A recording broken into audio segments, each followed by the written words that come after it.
everyone and welcome to Game Club.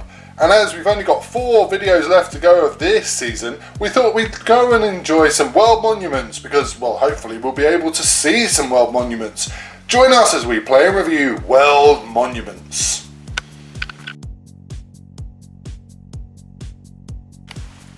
Well, let's start with the unboxing. Box standard box, but Queen Games generally stick with these very kind of simplified box covers. Piero Cioni's World Monuments is no exception. Then inside we've got a little black bag, the Taj Mahal capital. These are how to build certain buildings. Then you've got the plates for them. There's a Sphinx in front of you. You've got your wheel where you put your pieces, and there's a nice image in the back there. And then you've got your player boards, your movement token, which basically picks up the pieces, and I'll go through that. And then we've got a load of pieces here as well. So not bad, it's all seemingly there, all ready to go. So I guess the only thing left to do now is probably to get her ready and then play and then review World Monuments. Right in front of us there is our quarry, just here. Then we've got just here our board, which is, we've got our starting player points there. And then we've got a board which was told us what pieces we need, and the pieces I've got on the side here are the excess to build this. Then it tells us the allocation for each round. Now, what happens is you pick up all of those. So you pick up, for instance, the first round will be 11, purple, 8 red, 6 white, no yellows at the moment. 3 blues, which are bonuses, and 1 black, which is a starter. You'll then put them in the bag, which we will do. One-handed will be quite fun. I'm just going to put that there. And while I'm doing that, I'm just going to quickly also go through something else with you. Effectively, you've got your scoreboards, which are here. You can see there's one there, which is the blue team's scoreboard, but you also will have up to 4 players. And then effectively, you use that to keep your pieces for the round when you build.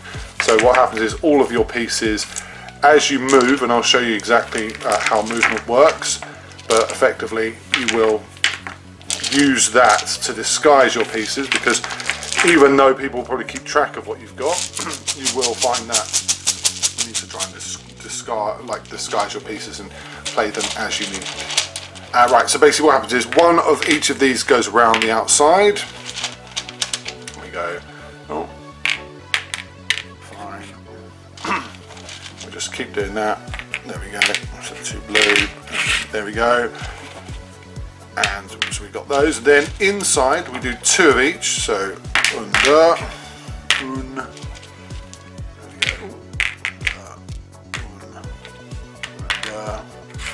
Make sure we're getting this right. And then there was 2 there, and then 2 there. And then effectively, all of the other pieces will go into the center plinth area, because that will be whoever lands there collects. And we are away. Right, brilliant. Okay, so that's all now done. Now the first player will choose where to put, so they'll say they put there as an example, but effectively what happens is, and once again, as I always say, keep the book with you, because it's always helpful, because sometimes it might need a little additional translation, but it does clearly state here how to do this. What effectively happens to collect the tokens is the starting player, basically they place the work token any space of their choice in the outer ring, and takes that token. So they would take this, for instance, okay, and then the next player must move the worker token 2 spaces, third player moves it 3, and then each subsequent player will move it 4. And what effectively you do is, so you go 2, you go 1, 2, you get to pick up those 2. If you go 3, you go 1, 2, 3, and then you pick up all of those, etc. And effectively that's what you're doing, is you're moving around and collecting stuff. If you go into the center, just to note, one is obviously the person who collects that starts building, so that's well worth getting as well. What you can do is when you go into the center, you collect the stones from there as well, just to note. So there is a boon there, but obviously sometimes that can be a bust as well. Then you go to the construction round, which is basically where you build, and what happens is the first person who's got this starts us off, and they will build whatever piece they want, and then of course it goes around until everyone's used all the pieces. Now, just to note, that what will happen is, one, follow these as much as you can, because it will be a case of you'll need to follow that. But two is, you will find that some people will not be able to go, and effectively they will then have to pass for the next person, but all pieces should be played. And the black token will go back into the bag to be played for the next round for the start token, and then the third round as well. There's actually a lot to like about World Monuments, the whole design and build sort of game.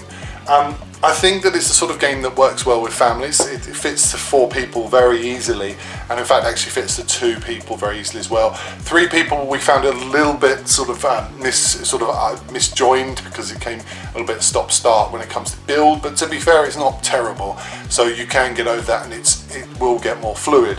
The game works very much as a kind of slight scoring opportunity, and more it's a game about the ideas of putting together, constructing something, and trying to outwit your opponent just very simply and subtly by getting the right little bits to go in the right places. It's not a massive score game. It's not, logic is not to be kind of monstrously competitive. It's more about a casual, gentle, I would call it the Sunday game. It's like, I used to have the phrase about Sunday films. This is very much a Sunday game, which is a game where you ease in, your play is easy, but you still get a sort of a sense of enjoyment from it. I really like it. I think it's a great game for families, as I said again, but it's also a great game for people who want something not too heavy, not too difficult, but they're still going to get some level of enjoyment from it, because they're going to enjoy playing and competing against each other. So for me, I'd say World Monuments is very much for you if you want something like that, if you want a game that's not too heavy, mechanically very simple, and you get some rich rewards from it. So that was World Monuments. I'm Simon, this is Game Club, and well, thank you again for watching.